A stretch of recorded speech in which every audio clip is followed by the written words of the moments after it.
સુરતમાં ફરી એકવાર ડુપ્લિકેટ કોસ્મેટિક્સનો મોટો વેપલો ઝડપાયો। ઉત્તરાયણ પોલીસ અને બ્રાન્ડેડ કંપનીની ટીમે સંયુક્ત રેડમાં ગોડાઉનમાં ચાલતું ડુપ્લિકેટ કોસ્મેટિક કારખાનું ઝડપી પાડ્યું।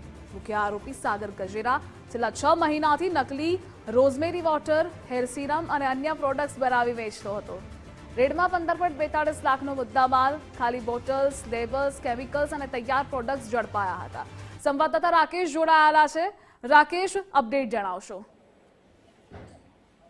બ્રાન્ડેડ કંપનીના જે સંચાલકો અને જે મેનેજર છે તે ઉત્તરાયણ પોલીસનો સંપર્ક કર્યો હતો અને પોલીસને સાથે રાખી સુરતના ઉમરા ગલંજા રોડ ઉપર આવેલા દ્વારકેશ સોસાયટીની અંદર છાપો મારવામાં આવ્યો હતો, જ્યાં એક મકાનમાં છાપો મારતા છે તે નકલી જે રોઝમેરી વોટર બનાવવાનું જે કારખાનું છે તે મળી આવ્યું હતું, જ્યાંથી ડુપ્લિકેટ રો મટીરિયલ સહિત કુલ 15 લાખથી વધુની મત્તાનો મુદ્દામાલ પોલીસ દ્વારા કબજે કરવામાં આવ્યો હતો। જ્યારે આરોપી સાગર ગજરાની ધરપકડ કરવામાં આવી હતી। જોકે ધરપકડ કરતાની સાથે બીજા દિવસે તેને તાત્કાલિક કોર્ટમાં રજૂ કરી હાલ જે આરોપી છે તે જામીન મુક્ત પણ થઈ ગયો છે, પરંતુ જે માહિતી સામે આવી રહી છે તે મુજબ 6 મહિનાથી આરોપી છે તે આ વેપલો ચલાવતો હતો અને ડુપ્લિકેટ વોટર જો કોસ્મેટિકની અંદર ઉમેરવામાં આવે તો લોકોની ત્વચા અને જે વાળને નુકસાન થવાની પણ અહીં ભીતિ રહેલી છે। ત્યારે હાલ તો આ તમામ બાબતોને લઈને આરોપી દ્વારા આ નકલી જે ગુડનેસ રોઝમેરી વોટર